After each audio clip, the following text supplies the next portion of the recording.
Welcome back to Sedlak Offroad School. Today with another adventure bike review, and we're riding my personal Yamaha Tenere.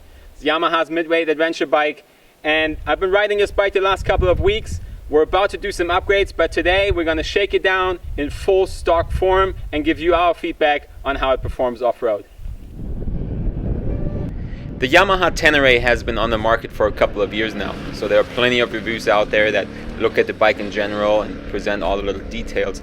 Our goal for this video was to take this bike off-road and ride some real twisty, tight, sandy, some real single trail sections to see what the Tenere is capable of and to give you an idea what you can expect if you take this bike off-road in full stock trim. The Tenere is one of the most popular adventure bikes on the market right now, and for good reason. At only 450 pounds, it's relatively light for an adventure bike. It's very easy to ride, so even for riders with limited off-road experience, it has a very comfortable seating position. The gap between the seat, the handlebars, and the gap between your footpack and your handlebars is in a really good spot for riders of various sizes, so you can get on this bike and within a couple minutes feel comfortable right away.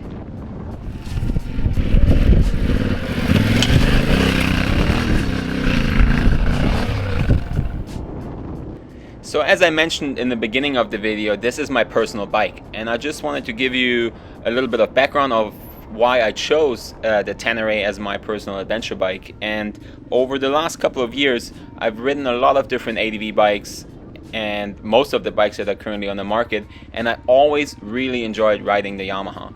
So when it was time for me to buy another adventure bike, the Tenere was just the way to go. I come from a motocross and enduro background, so the setup of the bike is just really enjoyable for me. I was looking for an adventure bike that I could ride some more technical terrain on, that would make that type of riding a little bit easier. I didn't necessarily want a bike that I could tour on or that I could ride very long explorations on. I was looking for a bike that would be fun, nimble, easy to handle, and then something that I could set up and really focus on off-road specific riding.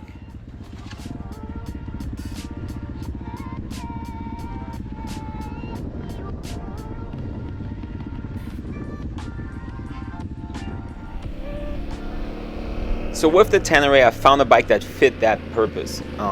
Now that I've been spending some time on the bike and we're about to do these upgrades and get it more off-road friendly, I have to say that the bike is really easy to ride in some more technical sections, and you can see it in this clip.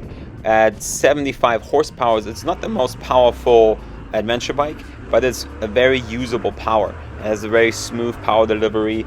It's kind of easy to get a handle of it. The gear ratio, especially in second and third gear, works really well in these tighter, slower sections. It's really easy to find some traction, to have enough torque to ride some of these hill climbs, and that's really what makes the adventure bike usable. Some of the other adventure bikes are sometimes a little bit too torquey. You really have to spend a lot of time in finding your setup, which if the Tenere is just not the case. You can jump on this bike, and again, it's very user friendly. My favorite part about the bike is definitely the handling. I mean, as you can see here with some of these really tight sections, for a big bike like this, it handles incredibly well. It's so easy to kind of put in a rut and get the bike turned that's definitely, for me personally, the biggest plus of the Tenere. Couple things though that can be improved. One of them is definitely the suspension setting. It's definitely on the soft side. Once you start riding some tougher terrain, downhill, especially the fork dives away a lot. So I've ridden a Tenere a couple weeks ago that had a proper fork setting. I'm really looking forward to getting proper setup on this bike because that made a huge difference in the handling of the bike. Another thing that's a little bit annoying is that every time you switch the bike off, the ABS jumps back on. So if you're riding off-road, you just stop real quick to talk to your buddy and you turn the bike back on, you have to turn the ABS off again. A lot of adventure bikes come with that setting. It's a little bit annoying, but it's just something that you have to remember and then obviously turn off every time you get back into riding. The third thing, and that is the first thing that we're going to change, tires, right? All the adventure bikes come with more street-friendly tires than off-road friendly tires. We already have a set of Mitas tires ready to go on this bike, and we're going to do a video about that to show you the difference in performance out on the trail, going from the OEM Pirelli tire to a Mitas, a proper off-road tire. So this is it. This is the Yamaha Tenere off-road. As you could see, we took it on some single trail, we took it into some sand. Very impressive bike. I really like this bike a lot, but we use this bike for our adventure bike trainings in our schools.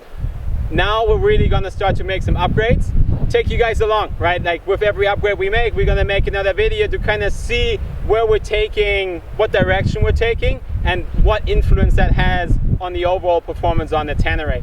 Thank you very much for watching. If you like this type of content, please like and subscribe. Every week we drop a new riding tip, bike review, or any sort of off-road video. So if you like two wheels and you like off-road, this is the right channel for you.